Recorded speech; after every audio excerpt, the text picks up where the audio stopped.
मानवता के लिए योग। 8वें अंतर्राष्ट्रीय योग दिवस की थीम पूरी दुनिया के लिए एक संदेश है। किसी भी देश की तरक्की के लिए वहां के नागरिकों का स्वास्थ्य पहली शर्त है। कहते भी हैं, पहला सुख निरोगी काया। कोरोना महामारी का दंश झेल रही दुनिया आज भारतीय आयुष की शक्ति को जान रही है, मान रही है, पहचान रही है और तेजी से अपना रही है। आज हम बात करेंगे आयुष के विभिन्न रूपों पर, उसकी शक्ति पर और उसके महत्व पर।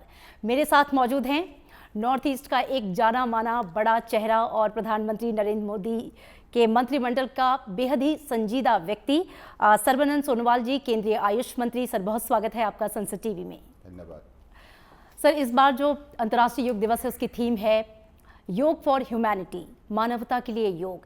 कितना बड़ा संदेश इस थीम के माध्यम से देने की कोशिश की गई है? सबसे पहले तो मैं देश की परम आदरणीय प्रधानमंत्री नरेंद्र मोदी जी को हृदय से धन्यवाद देता हूं, क्योंकि उन्होंने सारे विश्व मानव समाज की कल्याण के लिए और मानव समाज की सुख और शांति के लिए योग को बढ़ावा दिया। योग का मतलब है जोड़ना, to integrate the global society. इतना बड़ा महत्वपूर्ण एक उद्देश्य उन्होंने सामने रखकर 2014 से जो यात्रा शुरू की, ये आज पूरी विश्व भर में सफल रूप धारण कर रहा है। और मोदी जी की निरंतर कोशिश की वजह से ही आज हर घर पे योग के बारे में लोग चर्चा करने लगे हैं। It's become a popular kind of method of living, practice of keeping people's health with fitness and happiness. तो मुझे लगता है कि आज 8 एडिशन अगली 21 जून को हम मनाने जा रहा है। पिछले 7 एडिशन में कैसे विश्व के मानव समाज ने योग को निष्ठापूर्वक उन्होंने अपनाया और इंटरनेशनल डे ऑफ योगा को सफल रूप दिया, ये हम लोगों ने खुद देखे हैं। लेकिन इस बार कार्यक्रम को बड़े स्तर में और भी करने का फैसला लिया गया है और माननीय प्रधानमंत्री जी के निर्देश के मुताबिक अब आयुष मंत्रालय नोडल मिनिस्ट्री होने के बावजूद ये कहा गया है कि होल गवर्नमेंट अप्रोच होना चाहिए, यानी कि सारे केंद्रीय सरकार के मंत्रालय आज इस प्रक्रिया में, इस मूवमेंट में जुड़े हुए हैं। लक्ष्य है कि देश की अधिकतर व्यक्ति, समाज, संस्था सारी प्रक्रिया में जुड़े और साथ साथ में विश्व भर में अधिक जनता सारे योगा मूवमेंट पर शामिल हो जाए, ताकि योग को अगर कोई व्यक्ति भक्ति भावनाओं से इसको अगर निष्ठापूर्वक अभ्यास किया अपने जीवन में तो निश्चित रूप से वो व्यक्ति निरोगी ही रहेगा, आनंदित रहेगा, सरल और सकारात्मक रहेगा। तो ये हमारे लिए कितने बड़ी बात है, मानवता के लिए, इंसानियत भावना शक्ति के लिए कितनी बड़ी उपलब्धि है। तो ऐसे ही दुनिया की मानव समाज को जोड़कर एक शक्तिशाली समाज, शांति समाज बनाने के लिए जो परम आदरणीय प्रधानमंत्री जी ने लक्ष्य तय की है, उसी लक्ष्य को हासिल करने के लिए आज मानव समाज जाग उठा है और सब शामिल हो रहा है अगली 21 जून की 8 edition of international day of yoga. जी, और इस बार जो देश के विभिन्न सांस्कृतिक स्थल हैं, धार्मिक स्थल हैं, उन पर खास तौर पे फोकस किया गया है। वहाँ पर विभिन्न मंत्री जो हैं वो जाकर योगाभ्यास करेंगे, लोगों को योग के लिए प्रेरित करेंगे। कितना बड़ा संदेश देने की कोशिश की जा रही है, कुछ अलग कर रहे हैं आप लोग इस बार? इस बार विशेष रूप से आज़ादी का अमृत महोत्सव आज देश बड़ी धूमधाम से मना रहा है और इस कालखंड में माननीय प्रधानमंत्री जी ने यही दिल से चाहते हैं कि हिंदुस्तान का जो शक्ति है, जो खूबसूरत नज़रिया है, जो इनकी पोटेंशियलिटीज जो है, उनको दुनिया जाने। इसलिए ब्रांडिंग इंडिया आज़ादी का अमृत महोत्सव इस कालखंड में ब्रांडिंग इंडिया हम करें और इसके लिए देश के अंदर 75 historical, cultural, spiritual, iconic location में हमारी देश के आदर्शवादी नेता प्रधानमंत्री नरेंद्र मोदी जी के नेतृत्व में सारे केंद्रीय माननीय मंत्रीगण इस मास योगा डेमोन्स्ट्रेशन में शामिल होंगे। और साथ साथ में देश के अंदर जितना भी प्रदेश है, यूनियन टेरिटरीज है, सभी में माननीय मुख्यमंत्रीगण, माननीय गवर्नरगण, चीफ एडमिनिस्ट्रेटर, लेफ्टिनेंट गवर्नर्स, जो भी सारे हमारे जो भी जिम्मेदारी व्यक्तिगण आरे सारे हमारे योगा संस्था, परम पूजनीय योगा गुरु, सारे मतलब समाज इस प्रक्रिया में जोड़ के आज़ादी का अमृत महोत्सव की सही वो सफलता की रूप देंगे और हिंदुस्तान को दुनिया में ऐसा एक मतलब आकार देंगे जिससे विश्व का मानव समाज हिंदुस्तान को देखने के लिए इच्छुक बने, उत्साहित हो जाए। और ये जो आकर्षणीय जो हमारी देश है, भारत माता है, इस माताओं के कैसे सजाए बेटा बेटी, ये हमारी दायित्व है। तो इसलिए भारत माताओं को समर्पित भावनाओं से सेवा करने का ये हमारे हर हिंदुस्तानी व्यक्ति के लिए एक बहुत बड़ा मौका है। तो मुझे लगता है कि माननीय प्रधानमंत्री जी ने सही निर्णय किया है। आज़ादी के अमृत महोत्सव कालखंड में हम अपनी ऐतिहासिक जो भी हमारे सांस्कृतिक, जो हमारे आध्यात्मिक महास्थान है, स्थानों को हम कैसे प्रमोट करें, दुनिया को कैसे दिखाएं थ्रू जी बिल्कुल। और योग का जैसा मतलब भी है कि जोड़ना, और इसके माध्यम से पूरे विश्व को एक शक्ति के रूप में जोड़ने की कोशिश भारत की, जो कि प्रधानमंत्री के प्रयासों में दिखती है। सर, साल 2014 में जब प्रधानमंत्री ने यूएन में योग के महत्व को दुनिया के सामने रखा और तब से अब तक अगर मैं योग की बात करूं तो योग को लेकर लोगों का जो परसेप्शन है, जो लोगों की सोच है, उसमें आप क्या बदलाव देखते हैं? इन 8 सालों के सफ़र को आप कैसे देखते हैं? जो आयुष है, लोगों का विश्वास कितना ज़्यादा बढ़ा है? देखिए, अब आपने देखा है कि कुछ दिन पहले WHO ने दुनिया की अंदर हिंदुस्तान को पहला WHO का global centre for traditional medicine के हिसाब से उन्होंने स्थापना की है, और वो भी देश की गुजरात के जामनगर में।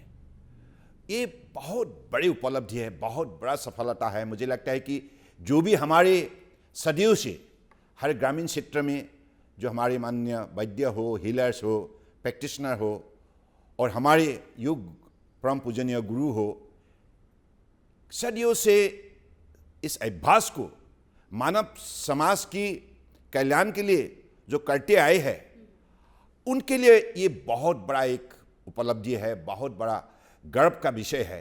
क्योंकि दुनिया में जो हमें बताया गया है 170 से अधिक देश उनकी परंपरागत पद्धति से जुड़े हुए हैं, लेकिन इनके अंदर हिंदुस्तान को ही पहला स्थान मिला हु के असेसमेंट के जरिए।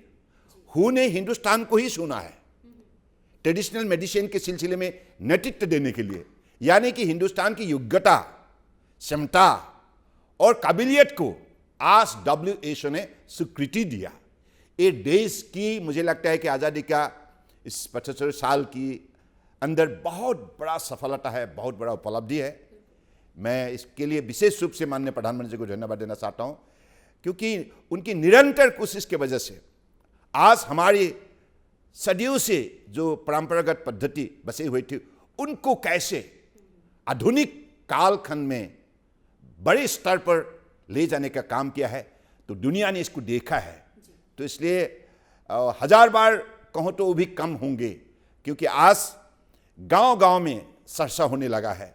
इतना दिन तक उन लोगों को तो स्वीकृति मिला ही नहीं था, लोग उसको विज्ञान नहीं मानता ही नहीं था विज्ञान। लेकिन आज साइंटिफिक रिसर्च और स्टडी होने के बाद दुनिया भर की ग्लोबल जर्नल में जब हमारी अलग अलग इसकी रिसर्च पेपर पब्लिश होने लगा, दुनिया की मानव समाज ने अध्ययन करने लगा और विज्ञान की जो एविडेंस बढ़े, इसके आधारित जो हमारे अलग अलग औषध उसको उत्पादन हुई, जिसको इस्तेमाल करके लोगों ने अलग अलग बीमारियों से लोगों को राहत मिला है। तो और योग अभ्यास के जरिए लोगों को हार्ट का हो, डायबिटीज़ का हो, अलग अलग बीमारियों से राहत मिलने लगा। और ख़ास करके कोविड-19 पेंडेमिक की उस संकट कालखंड में हमारे देश के अंदर लोगों ने आयुष का उत्पादित जो भी औषध उन्होंने इस्तेमाल किया और साथ साथ में योग अभ्यास करने लगा नियमित, जिससे उन लोगों को इस कालखंड में भी इतना भयंकर संक्रमण से अपने आप को बचाने के लिए वो मतलब काबिल हुए। जी सर्बानंद जी, जैसा कि आपने भी जिक्र किया और प्रधानमंत्री हमेशा जो उनका जोर है वो पारंपरिक चिकित्सा पद्धति पर रहा है। इस वक्त जो आयुष मंत्रालय है पारंपरिक चिकित्सा पद्धति और जो आधुनिक चिकित्सा पद्धति है एलोपैथ, उसके साथ कोलैबोरेट करके मिलकर रिसर्च कर रहा है एम्स में और बड़े बड़े अस्पतालों में। क्या आउटकम है उसका और उसे लेकर आगे मंत्रालय की क्या योजनाएं हैं? देखिए, अब तो दोनों मंत्रालय की हेल्थ एंड फैमिली वेलफेयर यानी कि मॉडर्न मेडिसिन और मिनिस्टर ऑफ आयुष परंपरागत traditional medicine, modern and traditional medicine दोनों सिस्टम का लक्ष्य एक ही है, मानव समाज की शरीर को संभालना, सुस्वस्थ रखना, तंदुरुस्त रखना, निरोगी रखना। अगर लक्ष्य एक ही है तो एक साथ हम क्यों ना जोड़े। इसलिए माननीय प्रधानमंत्री जी के निर्देश के मुताबिक दोनों मंत्रालय अब एक साथ हम काम कर रहा है। हमारे बीच में हर महीना में बैठक होती है, जॉइंट सेक्रेटरी लेवल पर, सेक्रेटरी लेवल पर कमेटी गठन किया गया है और एक साथ अब मिलकर सारे एम्स में दोनों सिस्टम की रिसर्च होने लगा है। तो अगले दिनों में दोनों सिस्टम के जरिए हमारे देश के अंदर हमारे नागरिक को कैसे हम अलग अलग बीमारियों से राहत दे, बीमार ना होने के लिए उनको कैसे हम मदद करें, प्रिवेंशन ऑफ डिजीज, यानी कि शरीर में बीमार होने के पहले ही अगर हम एक व्यक्ति को उनको संभाले, उनको हम सही सलाह दे, सही दिशा दे, सही पद्धति के द्वारा उनको हम निरोगी रखें, तो अगर ऐसे हम रख पाया तो देश के अंदर हर मानव समाज हमेशा मजबूत रहेगा और शक्तिशाली रहेगा और शांति में रहेगा। तो इसलिए आज माननीय प्रधानमंत्री जी के निर्देश के मुताबिक आप एम्स के लेकर अपने डिस्ट्रिक्ट हॉस्पिटल हो, कम्युनिटी हेल्थ सेंटर हो, प्राइमरी हेल्थ सेंटर हो और मेडिकल सब सेंटर हो, ग्रामीण स्तर तक दोनों को एक साथ काम करने के लिए निर्देश जारी किया गया है। अभी दोनों सिस्टम समाज के लिए उपलब्ध होगा और इतना तक हमारे जन आरोग्य जो मतलब ये है निधि है जो है, उसी जो हमारे अलग अलग केंद्र जो बने हैं तो उस पर भी दोनों सिस्टम का दवाई उपलब्ध होगा। यानी कोई अगर पेशेंट आए वो कहे कि मुझे आयुष का दवाई चाहिए, वो भी मिलेगा, और कोई कहे कि मुझे एलोपैथी का दवाई चाहिए, वो भी मिलेगा, और दोनों पद्धति का चिकित्सा भी मिलेगा। आयुष का डॉक्टर भी रहेगा, एलोपैथी का डॉक्टर भी रहेगा। यानी कि हम इंटीग्रेटेड एफर्ट देश के लिए, समाज के लिए माननीय प्रधानमंत्री जी के मार्गदर्शन में हम देने जा रहा है। जी सर्बानंद जी, 2014 से पहले जब आयुर्वेद की बात होती थी तो तीसरे विकल्प के तौर पर उसे चुना जाता था। लोग अपनी बीमारियों के लिए सबसे पहले एलोपैथ का रुख करते थे, लेकिन हम देख रहे हैं कि पिछले 8 सालों में एकदम लोगों की सोच बदली है। अब जो पहला विकल्प है, पहला ऑप्शन है, वो आयुर्वेद है, वो योग है। इस सोच के पीछे की वजह क्या मानते हैं आप? देखिए, ये पहले से थे लेकिन इनके बारे में लोगों का पास जानकारी थे नहीं। माननीय प्रधानमंत्री जी ने इसलिए सारे विषयों को अध्ययन किया। गंभीर अध्ययन के बाद 2014 में जब हमारे प्रधानमंत्री जी ने दायित्वभार संभाला, उसी कालखंड में उन्होंने निर्णय किया, क्योंकि आपने देखा होगा 2014 तक ये एक विभाग हुआ करते थे, समाज उसको देखते ही नहीं थे। अगर उस हालत में रहे तो समाज का विश्वास कैसे जाग उठेगा, पैदा कैसे होगा विश्वास। तो इसलिए माननीय प्रधानमंत्री जी ने पहले 2014 में एक इंडिपेंडेंट मंत्रालय गठन की, बजट बढ़ा दिया, उसके बाद आज कैबिनेट स्टेटस दिया गया है। इससे साफ जाहिर है, और बजट को 6 गुना से ज़्यादा कर दिया, और अलग अलग जितना भी हमारे सारे रिसर्च प्रक्रिया को आगे बढ़ाने के लिए जितना भी हमें स्टाफ चाहिए, क्वालिटी मैन पावर चाहिए, लेबोरेटरी चाहिए, इंफ्रास्ट्रक्चर चाहिए, सारे इंफ्रास्ट्रक्चर को आगे बढ़ाने के लिए उन्होंने इतना मनोबल दिया, सहयोग किया, जिसके वजह से आज आयुष को सिर्फ देश के अंदर नहीं दुनिया देखने लगे। और आज आयुष इंडस्ट्री ने दुनिया में $18.2 बिलियन का बाजार क्रिएट करने में सफलता प्राप्त की, यानी कि कंज्यूमर दिनों दिन बढ़ रहा है, इसका लोकप्रियता बढ़ रहा है और लोगों को राहत मिला है। कोविड-19 पेंडेमिक में हमारे जो भी आप आयुष 64 हो, काबासुरा कुडिनियर हो, अश्वगंधा हो, हमारी जितना भी प्रोडक्ट उनको लोगों ने इस्तेमाल किया, एसिम्टोमेटिक, माइल्ड, मॉडरेट, यहाँ तक कई बीमारी सीमित रहे, क्रिटिकल स्टेट में जाना नहीं पड़ा। और कोई कोई स्थानों पे तो हम दोनों मॉडर्न एंड ट्रेडिशनल, जैसे हम लोग सीधा इंस्टीट्यूट में चेन्नई में हमने ये किया, प्रयोग किया, इससे हमें बहुत अच्छा नतीजा मिले। तो इसलिए ये साबित हुआ है दोनों सिस्टम अगर जुड़ जाए, अधिक हम मानव सेवा के सिलसिले में हम सफलता प्राप्त कर सकते हैं। आपने कहा कि पूरे विश्व में जो आयुष का बाजार है, मार्केट है, वो लगातार तेजी से बढ़ रहा है और अभी $18.2 बिलियन है, लेकिन ये आगे और भी तेजी से ग्रोथ दिखा रहा है, 20 के ऊपर जा रहा है जो प्रेडिक्शन है। क्योंकि अभी तो हमें global centre for traditional medicine मिला जामनगर में, इससे आप अंदाजा लगा सकते हैं कि हम दुनिया को कैसे जोड़ने जा रहा है, इसके जरिए हम कैसे दुनिया को अलग अलग बीमारियों से राहत मिलने का उपाय देने जा रहा है। यानी कि India will have to take the leadership in the traditional system of medicine. They will have to, integrate the world through this system. They will have to position this system, and also they will have to regulate the system. So this is how, through the scientific study and research, by finding, out the evidences of the quality of medicinal value presence in the different species. So I think that is the way we could able to convince the global society that this is one of the most important, way to get relief from the different like critical diseases. Sir, यहाँ पर एक बड़ा महत्वपूर्ण मेरा सवाल ये है कि ऐसा कहा जाता है कि जो आयुर्वेद के उत्पाद हैं, औषधि है, उसकी गुणवत्ता को लेकर अभी तक कोई मानक नहीं है। चूंकि आप इंटरनेशनल मार्केट में आ चुके हैं, ISO को लेकर क्या आगे कोई प्लानिंग है, उसको लेकर क्या चल रहा है? निश्चित रूप से हमारा भी रिसर्च चल रहा है, तो इस विषय पर हम पीछे रहेंगे नहीं, क्योंकि हमारा जिम्मेदारी बढ़ चुका है। मैंने आपको बता ही दिया है कि global centre for traditional medicine जब ये हिंदुस्तान में एक केंद्र बने, तो इसलिए केंद्र WHO ने हमें दी है, क्योंकि आपको ही नेतृत्व देना होगा। तो इस विषय पर दुनिया की लोगों का मन में कहीं शंका ना रहे हमारी उत्पादित सामग्री के सिलसिले में। इस विषय पे जो भी हमें मेथड अपनानी है, जो भी हमें रेगुलेशन इस विषय पर डेवलप करनी है, उसको निश्चित रूप से किया जाएगा और सारा दुनिया में इसके क्रेडिबिलिटी एंड एक्सेप्टेबिलिटी बढ़े, इस सिलसिले में हम निश्चित रूप से आगे हमारा जो भी फर्ज बनेगा उसको हम निष्ठापूर्वक पालन करते जाएंगे।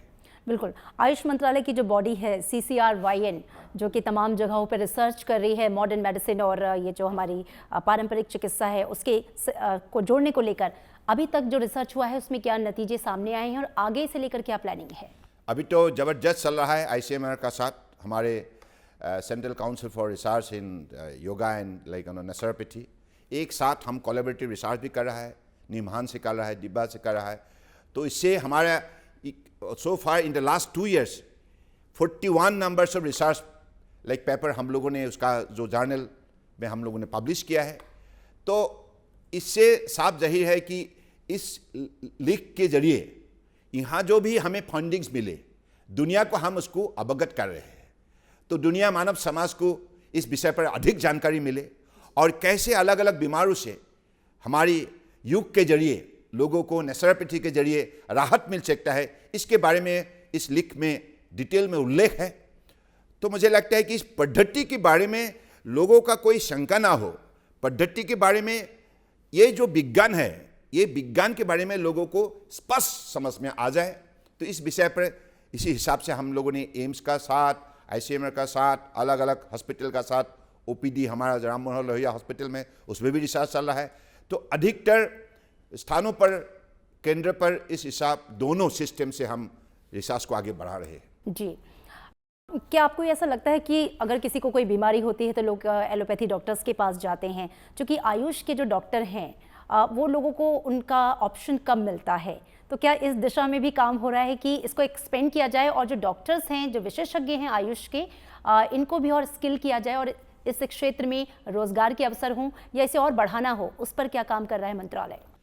देखिए, एक बात है कि मैंने जैसे कहा, up to the grassroot level, from AIIMS district, okay, then community health centres, then primary health centre to the like sub centre तक, हमारे अलग अलग यूनिट पे ये दोनों चिकित्सा पद्धति उपलब्ध हो, इसके लिए हम दोनों मंत्रालय एक साथ काम कर रहे हैं।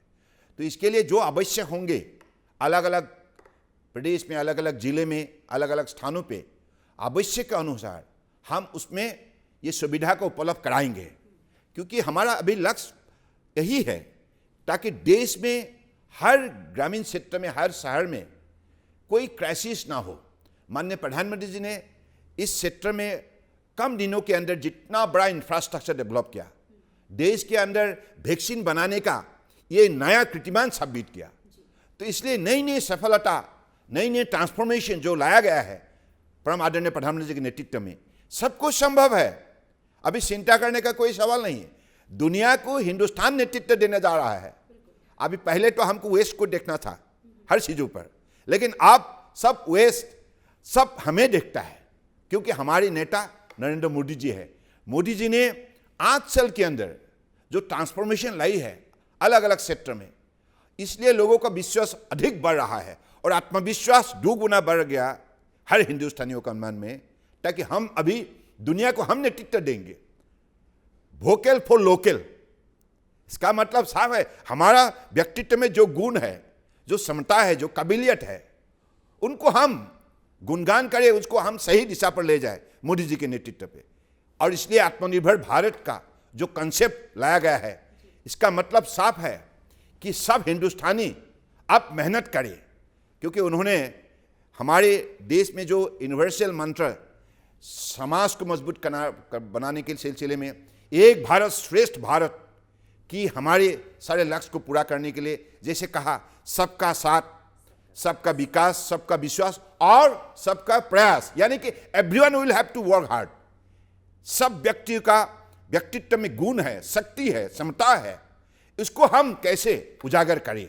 मोदी जी ने यही अनुभव सबके दिल में जगाया है। तो this is, I think, biggest transformation in the 75 years of our independence. I believe this is why Modi ji is loved by everybody, not only in India, but whole world respect him. Now he is the tallest leader of the world, is the most popular leader of the world, no doubt about it. इसलिए आयुष हो या health and family welfare, all the मंत्रालय now working day and night to serve the purpose of the country, and also through yoga. Modi ji ने जो मंत्र दी है, जो theme दी है, योगा फॉर ह्यूमैनिटी, कितनी बड़ी उपलब्धि है। दुनिया की मानव समाज को हम जोड़ेंगे, एकत्रित करेंगे, शांति लाएंगे, मजबूत करेंगे, यही हमारा स्पष्ट इरादा है, लक्ष्य है। जी बिल्कुल, पूरी दुनिया भारत को एक विश्व गुरु के रूप में और एक लीडर के रूप में, एक नेतृत्व के रूप में देख रही है। दूसरे देशों में लेकर इसे जो हमारी पारंपरिक चिकित्सा पद्धति है, क्या प्रोजेक्ट चल रहे हैं और मंत्रालय की आगे की योजनाएं क्या हैं?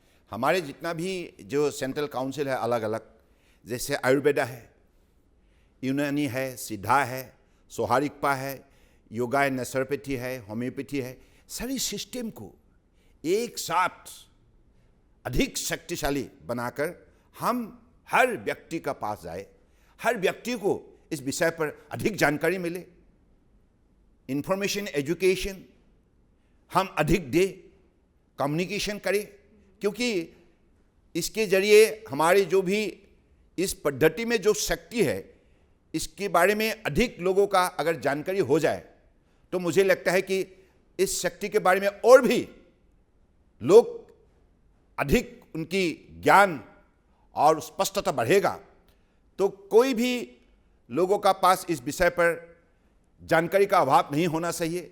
इसके लिए हम अगली हमारी जो रणनीति है, हम उसको हर व्यक्तियों का पास हम ले जाएं, अधिक जानकारी दें, और हमारी अभी जो नई पीढ़ी जो है, जो इस विषय पर अध्ययन करना चाहते हैं, उनके लिए हम हमारी जो एकेडमिक जो व्यवस्था उनको अधिक ट्रांसपेरेंट करें। इसके लिए हमें जो कमीशन लाया हम लोगों ने, तो मुझे लगता है कि अगले दिनों में हम देश की दोनों मॉडर्न एंड ट्रेडिशनल दोनों मिलकर हम देश की जनता की जो अपेक्षा है उसको निश्चित रूप से हम पूरा करें। बिल्कुल। अंतर्राष्ट्रीय योग दिवस के मौके पर आपकी ओर से आयुष मंत्रालय का प्रतिनिधित्व करते हुए देश और दुनिया के लिए क्या संदेश? सबकी शरणों में मैं सिर झुका के एक ही बात रखना चाहता हूं, आप सब अधिक निष्ठा लेकर आए और आप इंटरनेशनल डे ऑफ योगा में शामिल हो जाए, क्योंकि आपके सहयोग से युग को और भी शक्ति मिलेगा। क्योंकि मानवता की हितों के लिए हम इंटरनेशनल डे ऑफ योगा मनाने जा रहा है। तो देशवासियों ने पिछली 7 एडिशन तक जो सपोर्ट दी है माननीय प्रधानमंत्री नरेंद्र मोदी जी के नेतृत्व में, इस सपोर्ट की वजह से आज 8 एडिशन में उसका मात्रा बढ़ रहा है, संख्या बढ़ रहा है, और इस बार 25 करोड़ जनता इंटरनेशनल डे ऑफ योगा इस उत्सव पर शामिल होने के लिए मन बनाए है। तो इसके लिए मैं जनता को हृदय से आभार व्यक्त करते हुए, सबको प्रणाम देते हुए, सबको यह आह्वान करता हूं, आइए हम सब मिलकर योग करें, योग फॉर निरोग। नमस्कार। बहुत बहुत शुक्रिया सर्बानंद जी आपका।